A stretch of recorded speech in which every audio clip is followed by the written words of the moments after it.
ആരുമില്ല എന്നീശുനാഥനേ, എന്നാശ നീ, എന്നാളും മണ്ണിൽ നീ മതിയേ. എന്നീശുനാഥനേ, എന്നാശ നീ, എന്നാളും മണ്ണിൽ നീ മതിയേ. എന്നാളും മണ്ണിൽ നീ മതിയേ. എന്നാളും മണ്ണിൽ നീ മതിയേ.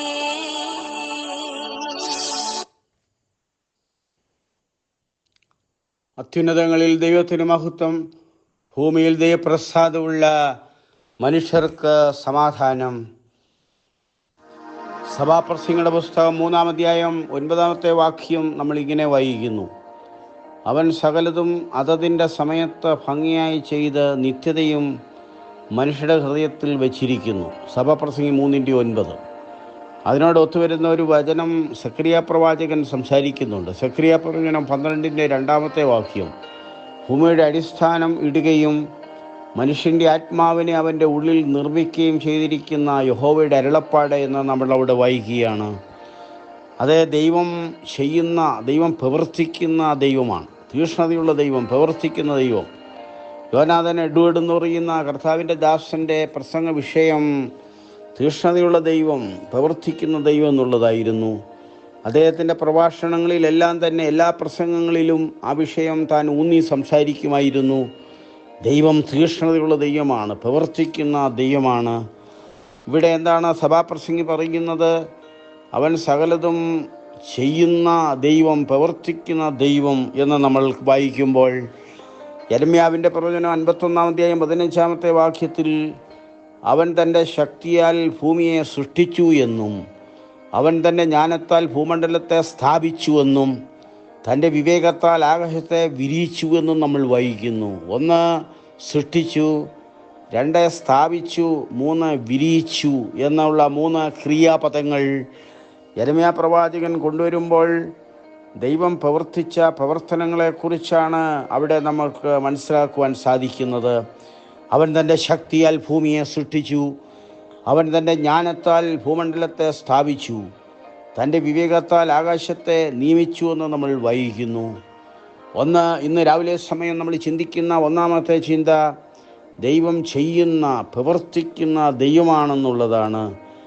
അത് ദൈവത്തിൻ്റെ ദാസൻ പൗലോസ് പറയുമ്പോൾ, ദൈവത്തെ സ്നേഹിക്കുന്നവർക്ക് നിർണയപ്രകാരം വിളിക്കപ്പെട്ടവർക്ക് സകലം നന്മയ്ക്കായി കൂടി വ്യാപരിപ്പിക്കുന്നു എന്ന് അത് റോമാലേഖനത്തിൽ നമ്മൾ വായിക്കുമ്പോൾ അത് എന്താണ് അർത്ഥമാക്കുന്നത്? നന്മയ്ക്കായിട്ട് കൂടി വ്യാപരിപ്പിക്കുന്ന, നന്മയ്ക്കായി പ്രവർത്തിക്കുന്ന ദൈവം, സകലവും നന്നായി ചെയ്യുന്ന ദൈവം ഇന്ന് നമുക്ക് വേണ്ടി നല്ലത് ചെയ്യുന്നു.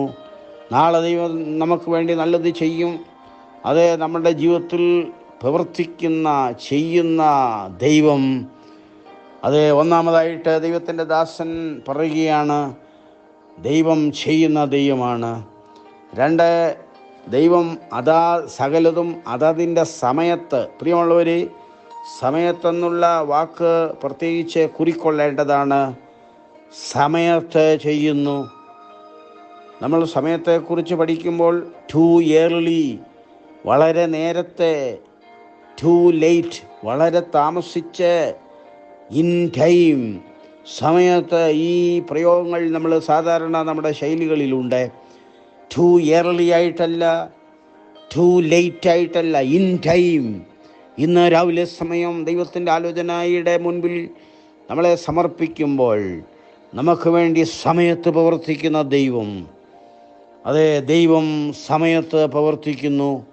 മർക്കോസിൻ്റെ സുവിശേഷം 7-ാം അധ്യായം 37-ാമത്തെ വാക്യത്തിൽ നമ്മുടെ വാഴ്ത്തപ്പെട്ട കർത്താവിൻ്റെ ചെയ്തിയെക്കുറിച്ച് മർക്കോസിൻ്റെ സുവിശേഷകൻ ഇങ്ങനെയാണ് രേഖപ്പെടുത്തിയിരിക്കുന്നത്: അവൻ സകലതും, ശ്രദ്ധിക്കുക, യേശു കർത്താവ് സകലതും നന്നായി ചെയ്തു. ചെകിടരെ കേൾക്കുമാറാക്കുന്നു, ഊമരെ സംസാരിക്കുമാറാക്കുന്നു എന്ന് പറഞ്ഞു അത്യന്തം വിസ്മയിച്ചു എന്ന് മർക്കോസിൻ്റെ സുവിശേഷത്തിൽ രേഖപ്പെടുത്തിയിരിക്കുമ്പോൾ, ടു ഏർലി അല്ല, ടു ലേറ്റ് അല്ല, ഇൻ ടൈം, നമുക്ക് വേണ്ടി സമയത്ത് പ്രവർത്തിക്കുന്നവനായ ദൈവം. ഇന്ന് ഈ ദൂത് കേട്ടുകൊണ്ടിരിക്കുമ്പോൾ എൻ്റെ പ്രിയ ദൈവദാസനെ, ദൈവദാസിയെ, ദൈവമകനെ, ദൈവമകളെ, കർത്താവിൻ്റെ സന്ദേശം കേൾക്കുന്ന പ്രിയപ്പെട്ടവരെ, ഇൻ ടൈം, സമയത്ത് പ്രവർത്തിക്കുന്ന ദൈവം. അതേ, സഭാപ്രസംഗി പറയുകയാണ്, 1 പ്രവർത്തിക്കുന്നവനായ ദൈവം, 2 സമയത്ത് പ്രവർത്തിക്കുന്നവനായ ദൈവം, 3 അവിടെ നമ്മളിങ്ങനെ വായിക്കുന്നു, അവൻ സകലതും അതതിൻ്റെ സമയത്തെ ഭംഗിയായി ചെയ്ത് നിത്യത മനുഷ്യ ഹൃദയത്തിൽ വെച്ചിരിക്കുന്നു. അതേ, ഭംഗിയായി ചെയ്യുന്ന ദൈവം. ദൈവം മനോഹരമായിട്ടാണ് എല്ലാം സൃഷ്ടിച്ചത്. പ്രപഞ്ചത്തെ ദൈവം സൃഷ്ടിച്ചത് മനോഹരമെന്ന് തിരുവെഴുത്തിൽ രേഖപ്പെടുത്തിയിരിക്കുന്നു. അതേ, മനോഹരമായിട്ടാണ് ദൈവം തമ്പുരാൻ പലതും എല്ലാ കാര്യങ്ങളും ചെയ്യുന്നത്. ദോഷമായിട്ടല്ല, മനോഹരമായിട്ട് ചെയ്യുന്നു. നമുക്ക് വേണ്ടി ഭംഗിയായി ചെയ്യുന്ന ദൈവം. ദൈവത്തിൻ്റെ സന്ദേശം ഇന്ന് നമ്മുടെ കാതുകളിൽ മുഴങ്ങി കേൾക്കുകയാണ്. നമുക്ക് വേണ്ടി ഭംഗിയായി ചെയ്യുന്ന, സമയത്ത് ചെയ്യുന്ന, പ്രവർത്തിക്കുന്ന ദൈവത്തിനു മുമ്പിൽ നമ്മളെ തന്നെ നമുക്ക് ഏൽപ്പിച്ചു കൊടുക്കാം. ഭംഗിയായി ചെയ്യുന്ന ദൈവം. അതേ, നമ്മുടെ ജീവിതം ഭംഗിയായി തീരണമെങ്കിൽ ദൈവത്തിൻ്റെ കരങ്ങളിൽ, ഭംഗിയായി ചെയ്യുന്ന ദൈവത്തിൻ്റെ കരങ്ങളിൽ നമ്മുടെ ജീവിതത്തെ നമ്മൾ ഏൽപ്പിച്ചു കൊടുത്താൽ, സമർപ്പിച്ചു കൊടുത്താൽ, വിട്ടുകൊടുത്താൽ, അതേ, ദൈവം നമ്മെ ഭംഗിയായിട്ട്, ദൈവം നമ്മളിൽ പ്രവർത്തിക്കുവാൻ തക്കോണമിടയായി തീരുമെന്നുള്ളതാണ് ഇന്ന് രാവിലെ സമയം നമ്മളിവിടെ കൈമാറുന്ന സന്ദേശം. ഈ സന്ദേശത്താൽ ദൈവമക്കളെ ദൈവം തമ്പുരാൻ ധാരാളമായി അനുഗ്രഹിക്കട്ടെ എന്നാണ് എൻ്റെ പ്രാർത്ഥന. അത്യുന്നതങ്ങളിൽ ദൈവത്തിന് മഹത്വം, ഭൂമിയിൽ ദൈവപ്രസാദമുള്ള മനുഷ്യർക്ക് സമാധാനം. ദൈവം നമ്മെ വചനങ്ങളാൽ അനുഗ്രഹിക്കുമാറാകട്ടെ. ആമീൻ.